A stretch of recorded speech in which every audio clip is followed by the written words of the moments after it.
Hey everyone and welcome. So today, we're going to unpack what seems like a simple little story.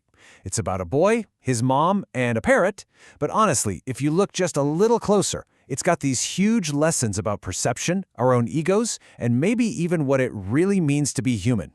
So yeah, let's explore it together. So, the story kicks off with a really simple conflict. There's this young boy, Ishan, and he's getting super frustrated. Why? Because he can hear a parrot, but he just can't see it anywhere. And in his mind, this isn't just a hidden bird. No, he feels like the parrot is actively, personally mocking him.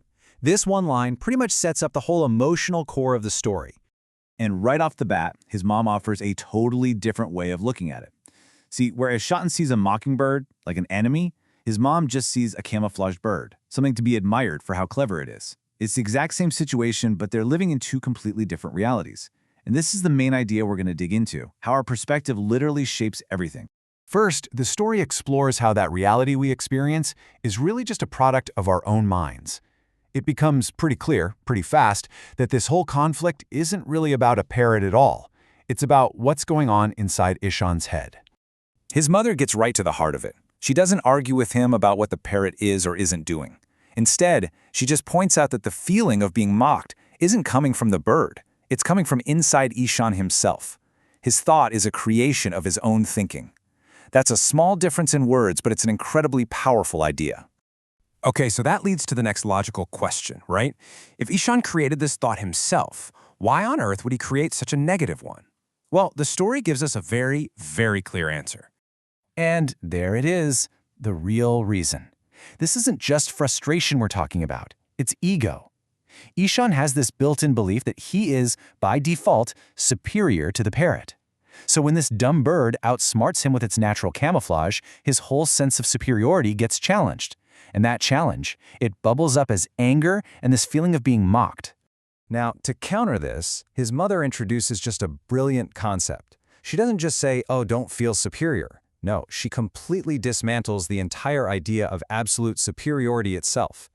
She explains that things like skill and intelligence are totally contextual. What makes you a genius in one place might be completely useless in another.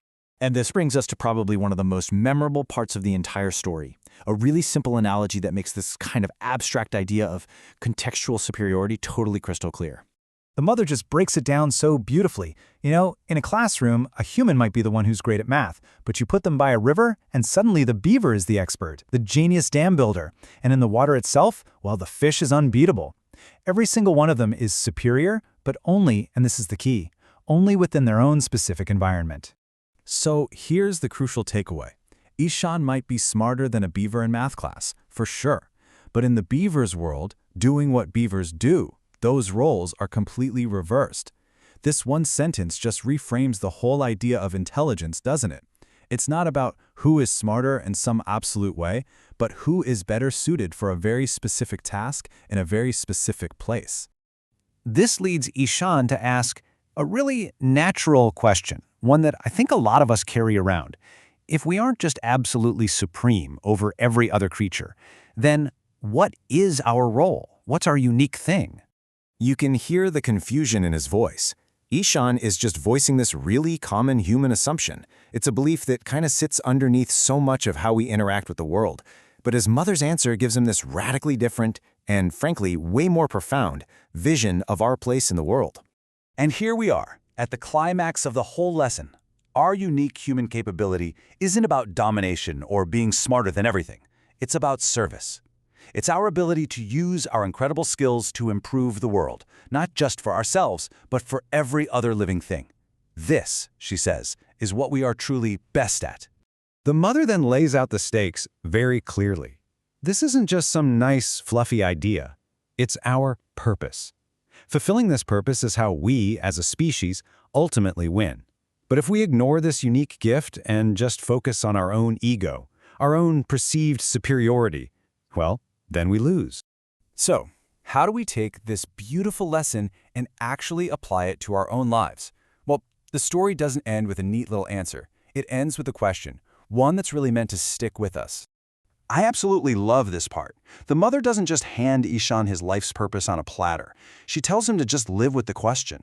Discovering how you can make the world a better place is a personal journey. It's a thought you have to kind of nurture until it becomes clear. And then it becomes your path. And in this really beautiful, quiet moment, we see the whole lesson in action. The mother's purpose isn't some huge, world-changing project. In that moment, her purpose was teaching her son this profound truth, helping him see the world in a new way. She just made her own little part of the world better.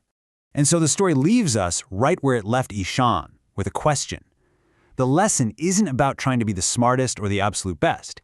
It's about finding your unique context, your special capability, and then asking yourself that big question: how can you make the world a better place? Thanks for joining me for this one.